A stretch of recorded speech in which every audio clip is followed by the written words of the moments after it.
Close your eyes for a second. Think about your happiest childhood memory. Maybe it's your first birthday, a family vacation, or the day you learned to ride a bicycle. You can probably picture it perfectly. The colors, the people, even the weather. Now here's the disturbing question. What if that memory never happened the way you remember it? Not partly, completely. Would you even know? Most people think memories are stored like videos. Press play, watch the past. Simple, but your brain doesn't work like a camera. In fact, it doesn't store memories at all. At least, not the way you think. Every single memory you have is rebuilt from scratch every time you remember it, which means every time you revisit your past, you're changing it without realizing it. Imagine reading your favorite book. Now imagine every time you opened it, a few words changed, a sentence disappeared, a new paragraph appeared.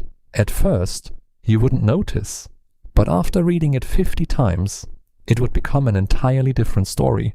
That's exactly what happens inside your brain. Every memory is rewritten again and again and again.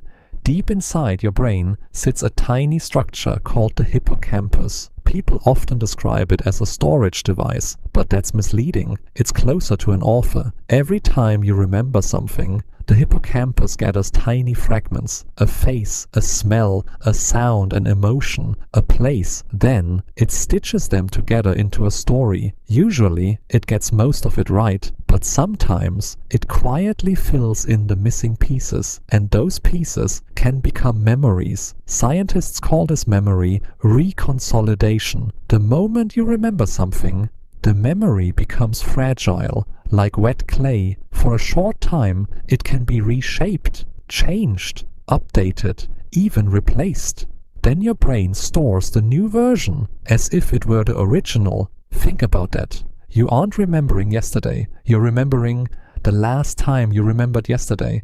Now imagine watching a movie later that night. You dream about it. A week later, you tell someone a story. Months pass. Suddenly, you vividly remember standing in that place, hearing those voices, feeling those emotions, except it never happened to you.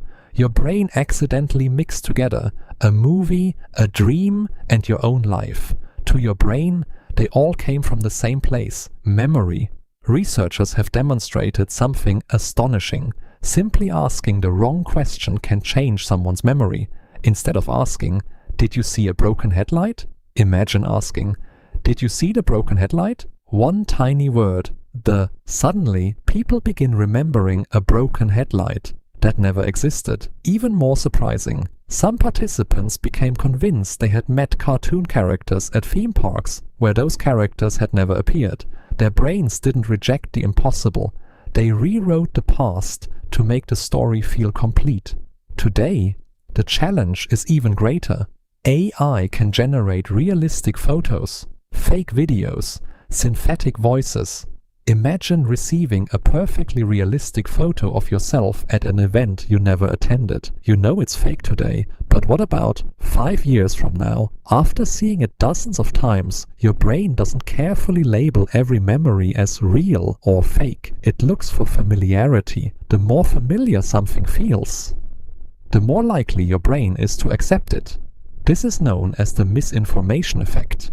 New information slowly overrides old memories. Not because your brain is defective, because it's efficient.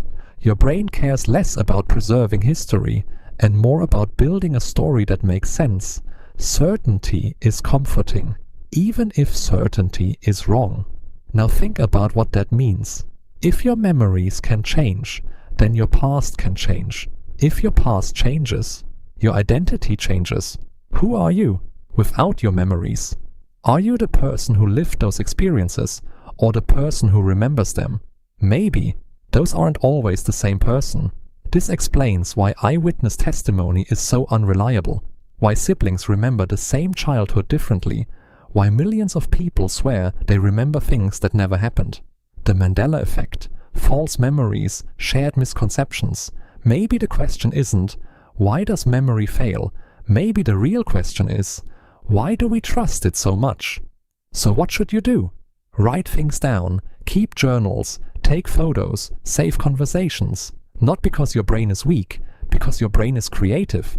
The same system that invents false memories also lets you imagine the future, create art, solve impossible problems, and dream. Its greatest flaw may also be its greatest gift. Ending tonight. Before you go to sleep, think about your oldest memory, then ask yourself, is that really my past? Or just the latest version of the story my brain keeps telling me?